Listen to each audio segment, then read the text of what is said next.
செய்யும் முறை அம்மாதான். அண்ணாவினார்களும் பெரியாரினார்களும் ஒன்றான செய்யும் முறை அம்மாதான். எதை கண்டு மஞ்சள்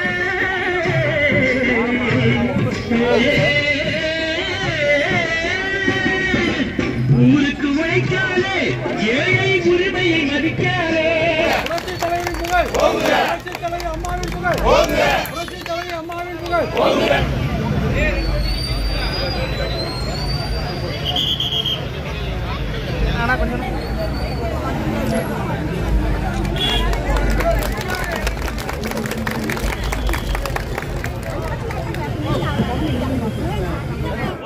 புரட்சி தலைவரின் புகழ், புரட்சி தலைவி அம்மாவின் புகழ், புரட்சி தலைவி அம்மாவின் புகழ், புரட்சி தலைவி அம்மாவின் புகழ், புரட்சி தலைவி அம்மாவின் புகழ். அதன் முகமாக நாமக்கல் மாவட்ட கழகத்தின் சார்பாகவும் பள்ளிப்பாளையம் தெற்கு வடக்கு ஒன்றிய கழகங்கள் சார்பாகவும் பள்ளிப்பாளையம் நகர கழகம் மற்றும்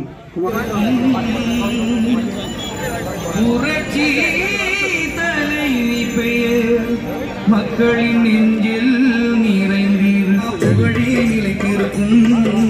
புரட்சி தலைவி பெயர் மக்களின் நெஞ்சில் நிறை. காரணம் எங்கே பார்த்தாலும் போதைப் பொருள், கஞ்சா எங்கே பார்த்தாலும் விற்கின்றது. அந்த அளவுக்கு போதைப் பொருள் விற்கின்ற காரணத்தினால்தான் சட்டத்தின் ஆட்சி நடைபெறாமல் சட்டம் ஒழுங்கு சீர்கெட்டு இன்று பெண்களுக்கெல்லாம் பாதுகாப்பு இல்லாத ஒரு ஆட்சியாக நடைபெற்றுக் கொண்டு இருக்கிறது என்று சொன்னால், இந்த 77வது பிறந்தநாள் விழாவிலே அம்மாவின் ஆட்சியை மீண்டும் அண்ணன் எடப்பாடியார் தமிழ் அமைப்போம் என்று நாம் இந்த நேரத்தில் உறுதிமொழி ஏற்றுக்கொள்ள வேண்டும்.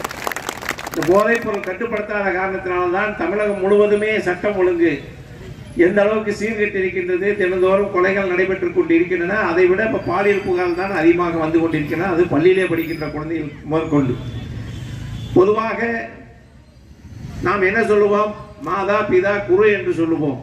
அப்படி பள்ளிக்கு அனுப்புகின்ற குருவே இன்றைய தினம் ஆட்சியினுடைய அவலநிலையை ஆட்சியாளர்கள் கண்டுகொள்ளாத காரணத்தினால் இந்த ஆசிரியர்களாலேயே கற்பழிக்கப்படுகின்ற ஒரு சூழ்நிலை உருவாகி பல்வேறு பள்ளியினுடைய ஆசிரியர்களால் கைது செய்யப்பட்டு இருக்கின்றார் என்று சொன்னால், இந்த ஆட்சி வந்ததுக்கு பின்னால் தான் இது போன்று நடைபெற்றது. அதற்கு அவர்களுக்கு பாதுகாப்பு கொடுத்திருக்கின்ற ஆட்சியாக இந்த அரசு இருந்து கொண்டிருக்கின்றது. அதற்கெல்லாம் ஒரு முடிவு கட்ட வேண்டும் என்பதற்காகத்தான் அம்மாவுடைய பிறந்தநாள் விழாவிலே நாம் ஒவ்வொரு பகுதியிலும் இது போன்ற கழக கொடி ஏற்றி பொதுமக்கள் மத்தியிலே இந்த கருத்தையெல்லாம் எடுத்துச் சொல்ல வேண்டும் என்று அண்ணன் அவர்கள் ஆணையிட்டு இருக்கின்றார்கள். அந்த வகையிலே தமிழ்நாடு முழுவதுமே தெருமுனை பிரச்சாரம் நடைபெற்றுக் கொண்டிருக்கின்றன. நம்ம மாவட்டத்திலும் வாரந்தோறும் நடைபெற்றுக் கொண்டிருக்கின்றன.